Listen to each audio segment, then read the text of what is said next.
timing for this intensive is perfect. I mean, intensives are extraordinary events. What is brought together on a day called an intensive is really quite something. And it should be appreciated. The qualities that come into fortunate coincidence are rare and extraordinary.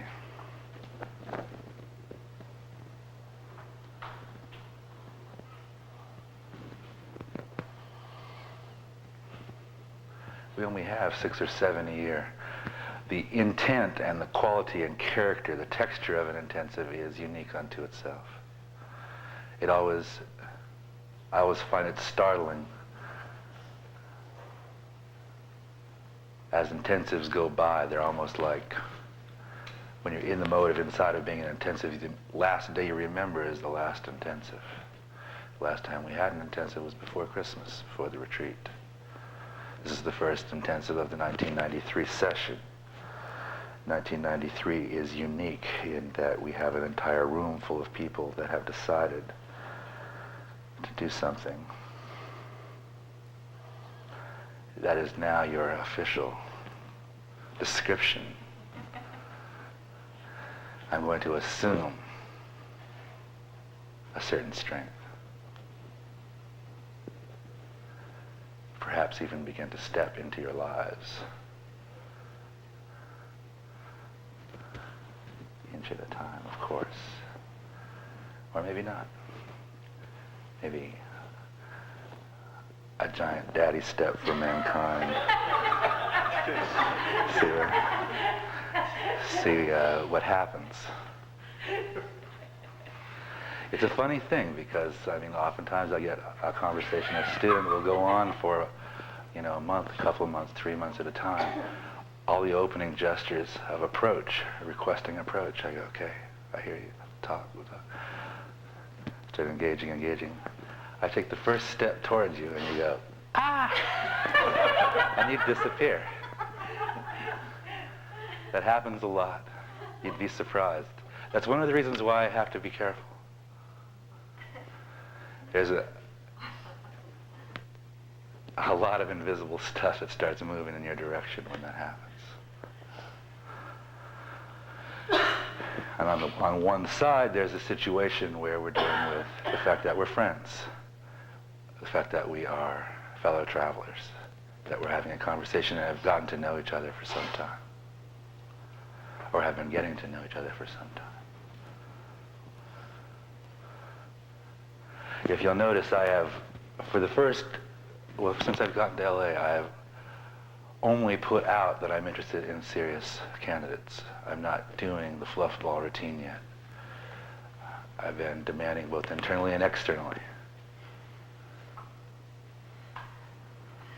I'm not saying it's okay just to come and be kind of interested or kind of, because I'm not interested in that yet. There'll be a time. But I need a group of people that have decided to go past that. In my mind, you're penciled in as that.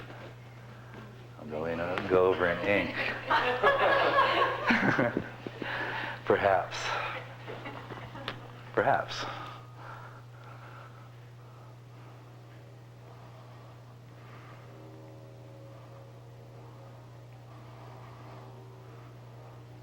It's a funny thing when you're dealing with teachers, the combination of spiritual energy, activity of lineage,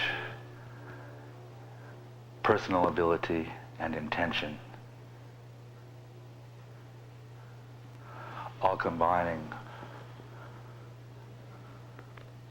to form an unusual effect on both sides.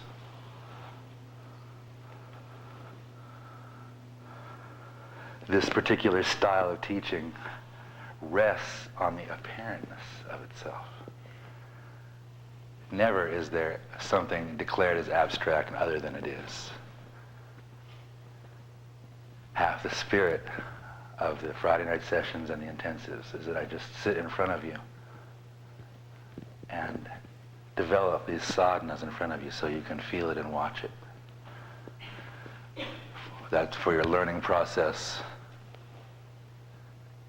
I happen to know. I mean, this is a subject that I'm interested in beyond all else, have been for a long time. And I'm telling you, it's hard to have this conversation. It really is.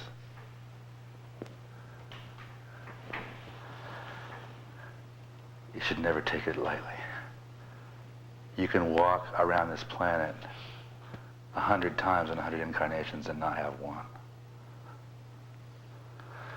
You're stuck with an interdimensional thing, and that's a great thing, but it's more difficult than it seems. A face-to-face is a whole other thing again.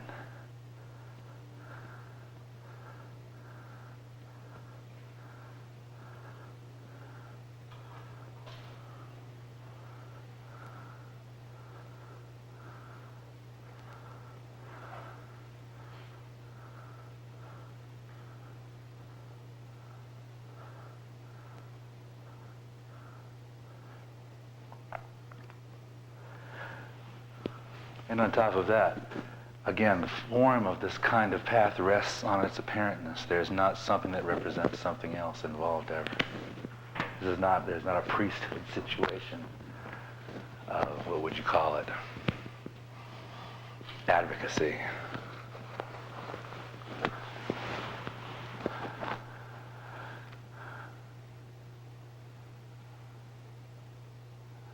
There's not effort to conceal. And one of the facts that I've seen, it's been my experience, that hiding in plain sight is more than enough to deal with any situation. So there's not really much necessity to be hidden. I know sometimes you wonder why I deal with the formality and creep into the more informal, friendly manner cautiously. My experience has been that unless a person really knows what is happening, you're doing them a favor by approaching slowly. When you're dealing with a person that has hidden forces running through them and around them, everything is amplified.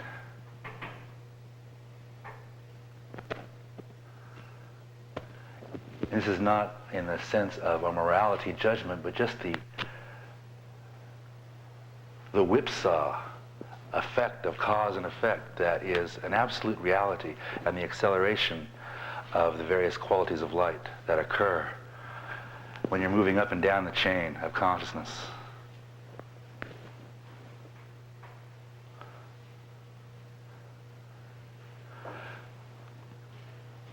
If the student is still dealing with the wild winds of the forces of desire, but at the same time they've generated enough intent to establish themselves on the path and move themselves on the path, they're still capable of not being able to check that full grasp of those desire levers. They resort to them again and again almost by habit. They haven't completely defeated or uprooted that particular serpent.